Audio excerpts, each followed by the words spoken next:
ধন্যবাদ সাংবাদিক ভাইদের আমাদের ভিক্ষুকদের ডাকে সাড়া দেওয়ার জন্য।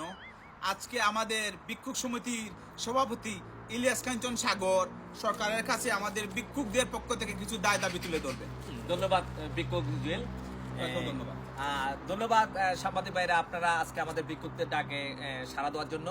আসলে আমরা ভিক্ষুকরা সবাই একটা সিদ্ধান্ত উপনীত হয়েছি যে আমাদের কিছু দায় দাবি আছে সরকারের প্রতি, সেটা আপনাদের মাধ্যমে আমরা আজকে সরকারের কাছে পেশ করব। আসুন আমরা আজকে কি কি দাবি দাওয়া পেশ করছি আমরা যাই। আমাদের প্রথম দাবি হচ্ছে, আপনারা জানেন আমরা প্রত্যেকদিন সকালে মানুষের দরজায় গিয়ে নক করে টাকা দেওয়ার জন্য, ভিক্ষা দেওয়ার জন্য। এখন থেকে আমরা এটা পারবো না। আমাদের সপ্তাহে একদিন একটা টাইমে আমরা সবার বাসা যাব, আপনারা সবাই যার যার নির্ধারিত টাকা আমাদেরকে দিতে হবে।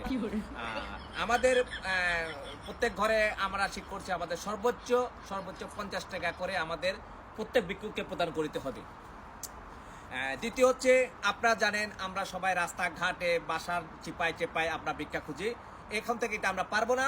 আমাদের জন্য একটা শীতাতপ নিয়ন্ত্রিত বাসস্থান তৈরি করতে হবে, যেখানে বসে আমরা ভিক্ষা করিতে পারবো।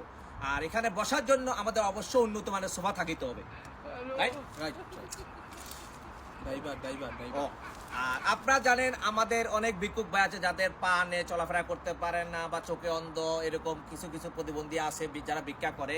তাদের সুবিধার্থে সরকারের পক্ষ থেকে একটি বাস নির্ধারণ করে দেওয়া হবে, যাতে বাসে করে এসব ভিক্ষুকরা আপনাদের সবার দুয়ারে দুয়ারে আপনার ভিক্ষা নিতে পারে। সেটা ব্যবস্থা সরকারকে গ্রহণ করতে হবে। পেনশন আপনারা জানেন আমরা ভিক্ষুকরা, অনেক ভিক্ষুক আছে যারা অনেক দীর্ঘদিন ধরে ভিক্ষা করিতে আছে, যেমন 20 বছর 25 বছর। তাদেরকে এখন পেনশনের আওতায় আনতে হবে, কারণ তাদেরকে বয়স হয়ে গেলে তারা ভিক্ষা করতে পারবে না। তাই সরকার থেকে তাদেরকে মাসিক একটা বেতনে পেনশন দিতে হবে। তথ্য চালক ড্রাইভার। আর একটা মেন যে টপিকটা আমরা ভুলে গেছিলাম, আসলে আপনারা জানেন এই যে যারা আমাদের প্রতিবন্ধী যারা যে ভিক্ষা করবে বাসে করে, সরকারিভাবে যে বাসটা দেওয়া হবে আমাদেরকে, সেটার ড্রাইভার কিন্তু লাইসেন্স প্রাপ্ত হতে হবে। কারণ আপনি ঠেলা গাড়ির চালককে যদি বাস ড্রাইভার বসা দেন, তাহলে দুর্ঘটনা ঘটতে পারে, তখন প্রাণহানি হলে এটা দায়ভার কিন্তু সরকারকে বহন করতে হবে। তাই আমাদের দাবি, এই নিম্নের দাবিগুলা সরকারকে আগামী 7 দিনের মধ্যে পূরণ করতে হবে, নতুবা আমরা সারা বাংলাদেশ সকল বিক্ষোভ ঢাকায় এসে জড়িত হয়ে গণভবন ঘেরা করবো। গণভবন আসেনি এখন, আমরা সচিবালয় ঘোরা করবো আবার।